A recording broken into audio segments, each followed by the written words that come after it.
제 세미나에 오시면요, 부동산에 대해서만 배워가시는 게 아니라 이 부동산 시장보다 더 큰 상위 시장인 전반적인 경제 시장에 대해서 한번 같이 생각을 해보면서 그 속에 있는 부동산을 다룰 거거든요. 그래서 지금 현황에 대한 경제가 안 좋아지는 그런 모습들을 제가 이제 이런 경제적인 어떤 경제 용어들과 함께 정의를 해서 간단하게 살펴보는 시간을 좀 가져볼까 합니다. 일단은 지금 경기는 호황이라고 볼 수는 없겠죠. 전 글로벌 시장에 이제 예측하는 경제 성장률이 계속 떨어지고 있는 그런 상황이에요. 우리나라뿐만이 아니라 모든 나라들이요. 자, 그러면 그런 불황 같은 상태에서 일반적으로 경기가 불황이면 사실은 물가도 같이 하락을 해야 하는 게 정상이다. 그래서 불황일 때 물가도 약세인 걸 가지고 디플레이션, 지금 우리나라가 처해 있는 현상인 것 같습니다.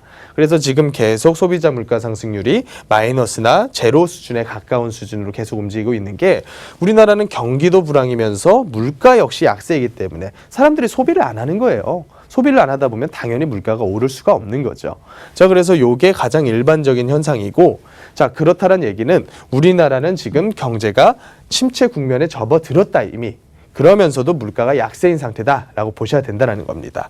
근데 최근에 나오는 어떤 이슈들이 사실은 물가가 낮아져야 함에도 불구하고 계속 물가를 띄울 수 있는 요소들이 나오고 있단 말이죠. 예를 들면 사우디에서 드론 공격으로 인해서 원유 시설이 폭파가 됐다. 그렇다는 얘기는 당연히 유가 급등을 의미를 하는 거죠. 그런 부분들은 당연히 물가는 강세 쪽으로 기울게 만드는 어떤 이슈들이 아닐까 하고 생각을 해보시면 되고요. 또 한 가지, 제가 일부 시간에 다뤄드렸던 이 돼지 열병 같은 거. 돼지 열병이 우리나라처럼 돼지만을 주식으로 하는 나라가 아닌 나라인 경우에는 급격한 물가 상승을 이뤄내지 못해요.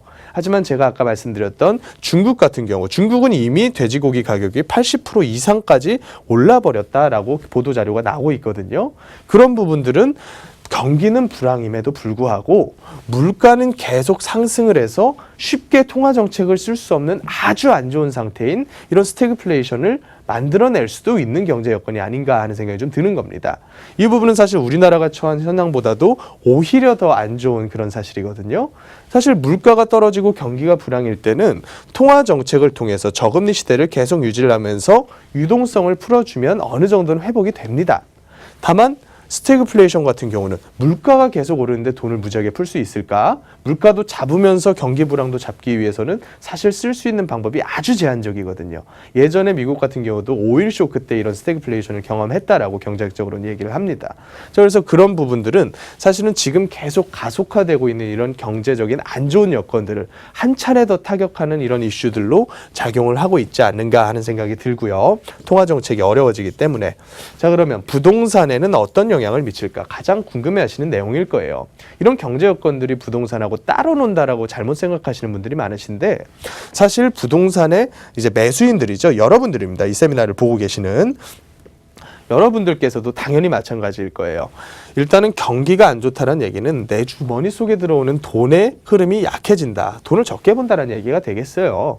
부동산을 사기 위한 그 수요는 저는 가장 큰 요인이 사람 머리수나 가구수가 아니라 이 돈이라고 보는데, 이 돈이 약해지면서, 즉 내가 버는 소득이 줄어들면서 대출마저도 부동산으로 쏟아들어오지 못하게 두 개를 다 막아져 버리면 당연히 부동산 가격은 조정이 되는 게 정상이겠죠.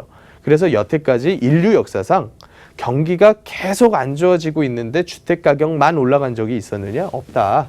이런 현상은 일어나면 비정상적인 상황인 거다라고 보시는 게 맞을 것 같습니다. 다만 지금 버티고 있는 이런 상황에서 어떤 이슈가 트리거로 작용을 해서 계단을 하나 더 망가뜨릴지, 그리고 계속해서 어떤 이슈들이 터지면서 경기를 계속 안 좋아지게 할지, 이 부분에 대해서 좀 집중을 하실 게 좋으실 것 같아요. 자, 이런 부분하고 더불어서 내가 나가야 될 길을 찾아야 합니다. 단순히 지식으로만 머릿속에 가지고 있다고 내 삶이 좋아지는 건 아무것도 없거든요. 내가 나아가야 될 방향을 찾고 또 액션을 취해야겠죠. 그런 부분들을 위해서는 제가 세미나로 안내를 드리겠습니다. 내일도 진행을 할 거고요. 매주 수요일 오후 1시부터 진행이 되니까 많이 전화 예약해 주시고, 또 토요일, 일요일, 주말에도 세미나가 있습니다. 두 개 다 전화 예약을 통해서 예약을 받고 나서 참석해 주시면 되겠습니다.